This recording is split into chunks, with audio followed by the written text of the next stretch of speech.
Years ago, people went to great lengths to make rope. They stretched yarn 200 to 300 meters, sometimes down alleys, and secured it on hooks. Then they turned wheels to rotate the hooks, twisting the yarn into rope. This technique was called a rope walk. Luckily today, we have machines to do all the legwork.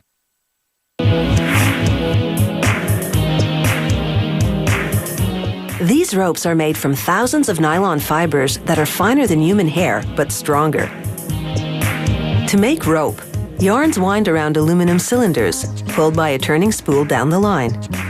Then, 3 at a time, the yarns roll over another spool that applies a protective coating of urethane. Then they funnel through a distribution plate that holds them evenly apart. This ensures they're at an even tension, as a rocking spool twists them into one larger yarn.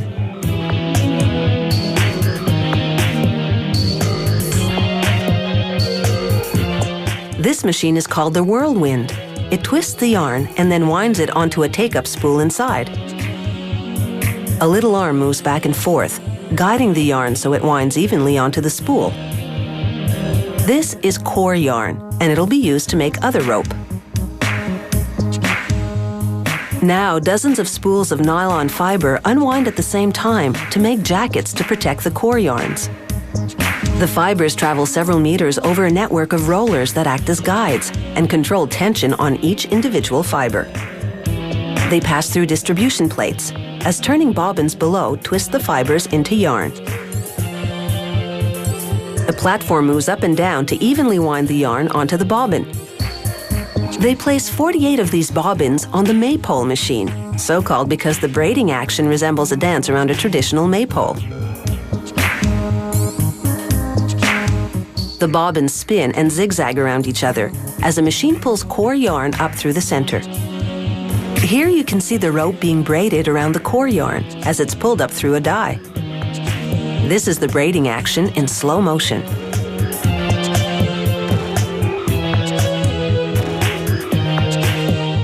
It produces a mountain climbing rope, strong yet stretchy because of the twist in the core of the rope. The rope winds onto the wheel as it pulls it upwards. Then it spills into a basket.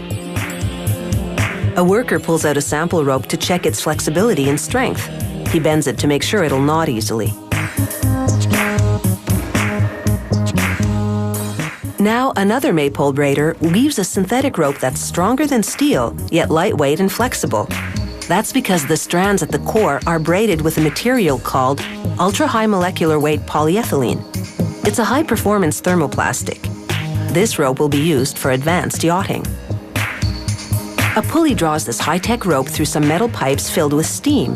This shrinks the polyester jacket around the powerful core for a tight fit.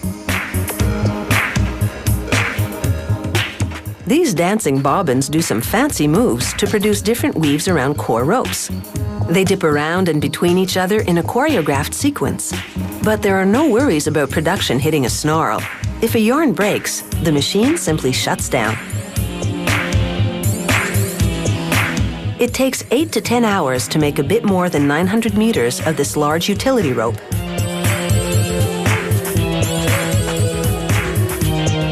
Now for the strength test. They loop a sample piece of rope around steel posts. This one is a nylon double braid, the type used for dock lines on boats. Hydraulic pressure pulls the rope upwards, while a computerized gauge measures the tension and detects the breaking point.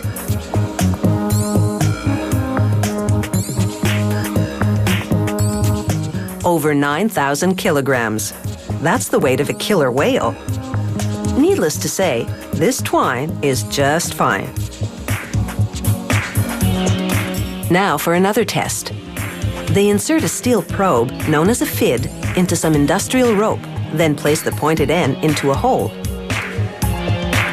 An electric motor forces the fid through, while a gauge measures the force it takes for it to completely penetrate the rope.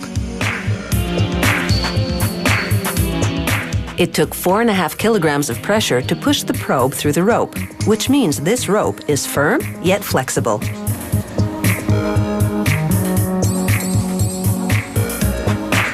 So now you really know the ropes about rope.